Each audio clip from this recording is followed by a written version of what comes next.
At a certain point, many people wake up and realize that something has changed. Not dramatically, not overnight, but somewhere along the way, life started to feel less like living and more like going through the motions.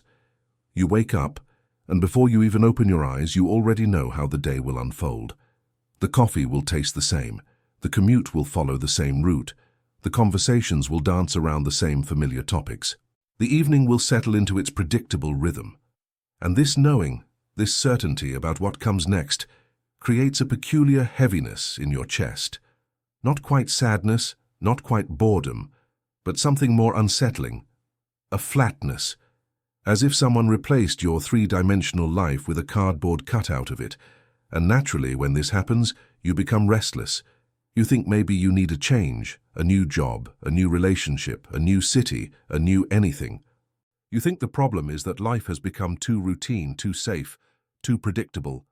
You think you need more excitement, more novelty, more stimulation. You scroll through social media and see others living seemingly vibrant, spontaneous lives, and you wonder what happened to your own capacity for surprise and delight. You wonder when exactly everything became so terribly, crushingly familiar. But what if I told you that the problem isn't what you think it is at all? You see, most of what we call living is actually something quite different. The Danish philosopher Søren Kierkegaard noticed this almost 2 centuries ago, and what he observed is so precise, so devastatingly accurate, that once you see it, you cannot unsee it. He noticed that most people don't actually experience their lives directly. Instead, they experience their predictions about their lives.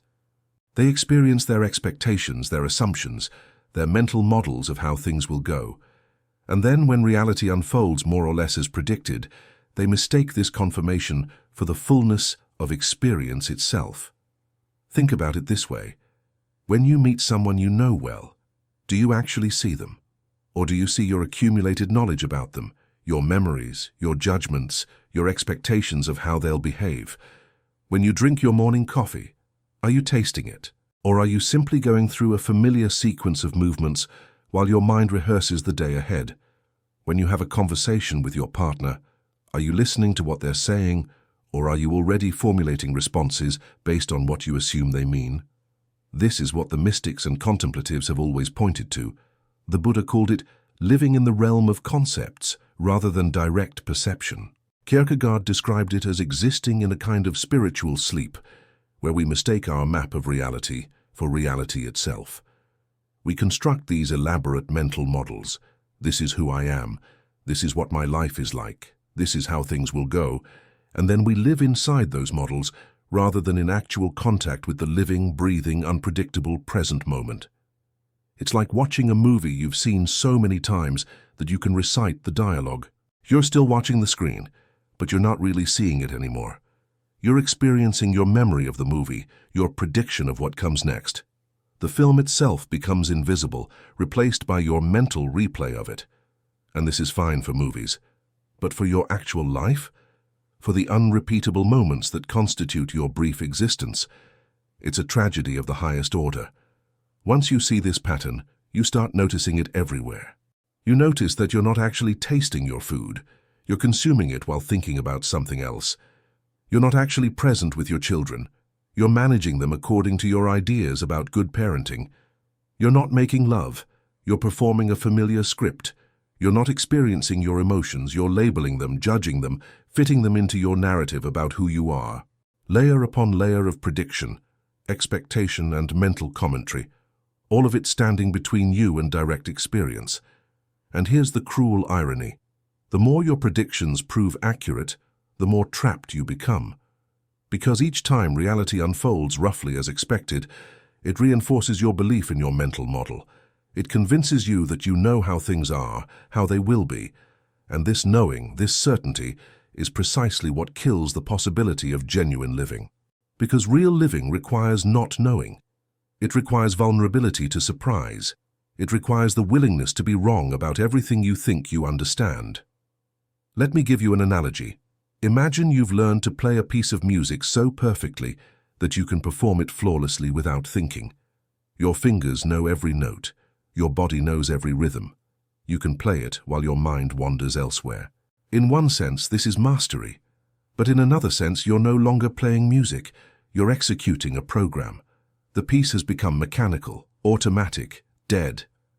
The only way to bring it back to life is to somehow forget what you know, to encounter the notes as if for the first time, to allow uncertainty and risk back into the performance. This is what's happening when life feels like repetition. You've become so skilled at predicting your experience that you're no longer actually having experience. You're running a program, and the program runs so smoothly that you don't even notice you're trapped in it. The days blur together not because they're actually the same, but because you're experiencing them through the same mental filter, the same predictive model that flattens everything into familiar patterns. And this period of recognizing the pattern but not yet knowing how to break free of it, this can last quite a while. Months, years, maybe your whole life if you're not careful. Because once you see that you're living in predictions rather than presence, your first instinct is usually to try to think your way out of it, to analyze it, to understand it, to create a new and better mental model. But this just creates more prediction, more conceptualization, more distance from direct experience. The usual response is to try desperately to inject novelty into your life, to seek out new experiences, new relationships, new adventures, to break your routines forcibly, to shock yourself back into feeling alive. And sometimes this works, temporarily. Say a trip to a foreign country, a new love affair, a dramatic career change. These things can jolt you out of your predictive trance for a while. But it doesn't last, because the problem isn't the content of your life. The problem is your relationship to that content. The problem is that you've learned to live at one remove from your actual experience, and until that changes, no amount of external novelty will restore genuine aliveness. Now, you might think this sounds rather pessimistic, rather bleak. And you're right. It's not particularly encouraging to realize that you've been sleepwalking through your days, experiencing your predictions about life rather than life itself. But here's what you must understand. This recognition, this uncomfortable awareness, is actually the doorway to something profound. It's the crack in the program, because once you see that you're living in prediction, there's a possibility, just a possibility, of stepping outside the predictive machinery altogether. I must warn you about something, though. This is not like the self-improvement you're used to. It's not about becoming a better, more mindful, more present version of yourself. That would just be creating a new prediction to live inside, the prediction of yourself as someone who lives in the present. Instead, this is about something more radical and more simple, the possibility of not knowing what comes next, even for a moment. Let me tell you about someone I knew years ago. He was extraordinarily successful by conventional measures, accomplished in his career, financially secure, surrounded by people who admired him. But he came to me with this exact complaint. Life had become predictable to the point of feeling unreal. He could anticipate every conversation, every meal, every day. He'd tried everything, exotic vacations, new hobbies, even affairs. Nothing broke the spell. The novelty would work for a day, maybe a week, but then his predictive machinery would incorporate even these new experiences into its model, and the flatness would return. Then something happened that he didn't expect. His mother died suddenly, and in the weeks following her death, he found himself in a strange state. The grief was terrible, but there was something else mixed in with it, a kind of raw presence he hadn't felt in years. He couldn't predict how he would feel from one hour to the next. His emotional weather was genuinely unpredictable. And in that unpredictability, despite the pain, he felt more alive than he had in decades.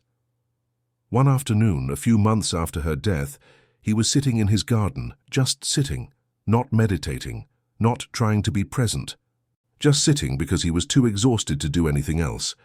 And he became aware of the sound of leaves moving in the wind, not the concept of leaves moving, not the memory of that sound, but the actual, living sound happening now. And for just a moment he didn't know what would happen next.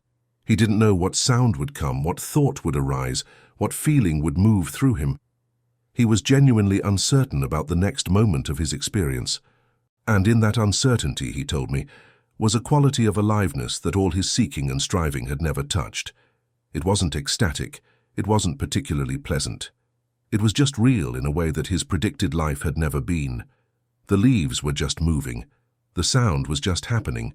He was just sitting there not knowing, and this not knowing felt more like living than anything he'd experienced in years. What he discovered in that moment is what Kierkegaard was pointing toward. Real existence, authentic living, requires what Kierkegaard called the leap, not a leap into certainty or faith or any particular state, but a leap out of the predictive, categorizing, controlling mode of consciousness, a willingness to not know, a tolerance for genuine uncertainty about what comes next, even in the most mundane moments. This is radically different from what most people think of as living in the present moment. It's not about trying to be aware. It's not about cultivating mindfulness or presence as if these were skills to master. Because the moment you try to be present, you've created a prediction. I should be experiencing presence. And then you're comparing your actual experience to this prediction, and you're back in the machinery of knowing, judging, controlling. Instead, it's more like this. You're brushing your teeth and suddenly you realize you have no idea what the next moment will feel like. The toothbrush is moving, the sensation is arising, and there's no prediction running. Just this. Not being present as an achievement, but the simple fact that you don't know what's about to happen, and you're not reaching for that knowledge. The machinery has stopped, if only for a second. And once you've tasted this even once, you begin to notice something astonishing. Your life has never actually been repetitive, not for a single moment. Every instant is absolutely unique, unrepeatable, unprecedented. The repetition existed only in your predictive model, in your habit of seeing everything through the filter of what you already know. But the actual texture of experience, the actual sensation of being alive right now, this is always new. Not new in the sense of different content, but new in the sense of never having happened before and never happening again. Your breakfast this morning was not the same as yesterday's breakfast. The taste of coffee was not the same. The quality of light was not the same. Your body was not the same. The thoughts arising were not the same. Everything was different, but you didn't notice because you were busy experiencing your prediction. This is breakfast. I know breakfast. I've done this 1,000 times. The person sitting across from you is not the same person you think you know. They are constantly changing, constantly becoming something they've never been before. But you don't see this because you're seeing your accumulated knowledge about them, your mental model of who they are. And this model, no matter how detailed, is always already out of date. It's always a dead thing, while they are a living thing. So what do you do in the meantime, when you can see that you're living in predictions but haven't yet found your way into direct experience? You do the ordinary things. You brush your teeth. You eat your meals. You go about your day. But you do them without the expectation that you know what they'll be like, without assuming you know how the coffee will taste, how the conversation will go, how the evening will unfold.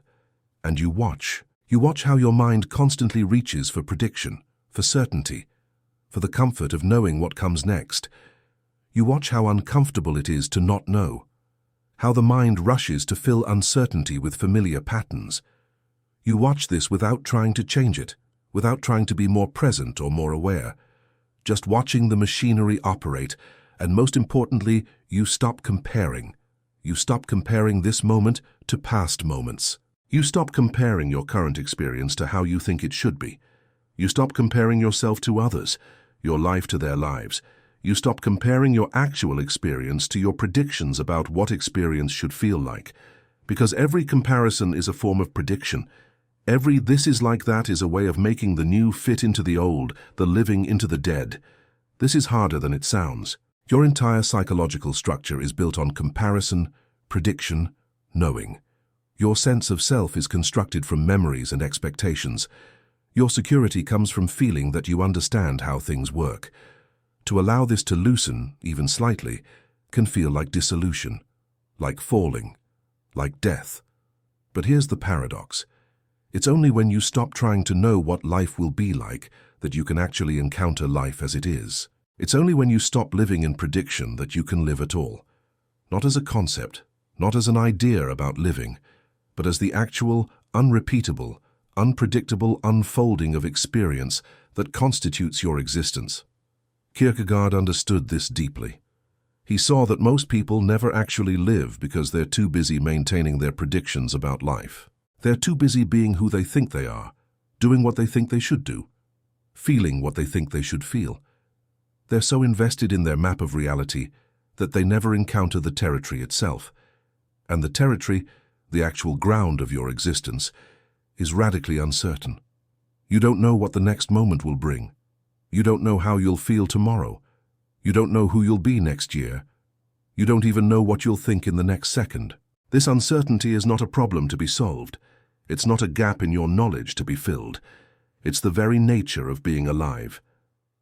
Perhaps the reason life feels like repetition is that you've outgrown the predictive mode of consciousness, not because you're better than you were, not because you've achieved some spiritual milestone, but simply because the machinery has run its course. You've confirmed your predictions so many times that the game has lost its interest.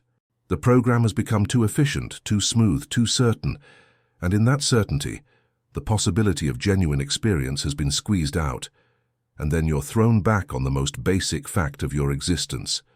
You are here now, and you don't know what happens next. You don't know what this moment really is. You don't know what it means. You don't know where it's going. All your knowledge, all your predictions, all your certainties about how life works, they're just stories you tell yourself. Useful stories sometimes, but stories nonetheless. And when those stories loosen their grip, when prediction gives way to uncertainty, something extraordinary becomes possible. Not a special state, not an achievement, just the plain, ordinary, miraculous fact of being alive without knowing what that means. Of tasting coffee without knowing what coffee is supposed to taste like. Of looking at the sky without knowing what you're supposed to feel. Of sitting with another human being without knowing who they are, or who you are, or what this encounter means. This is what Kierkegaard meant by authentic existence. Not a mode of being you achieve, but what remains when you stop trying to know your life in advance. And it's not nothing. It's not emptiness or nihilism or meaninglessness. It's the opposite. It's everything happening right here, completely unprecedented, completely unpredictable, completely alive. You just forgot for a while.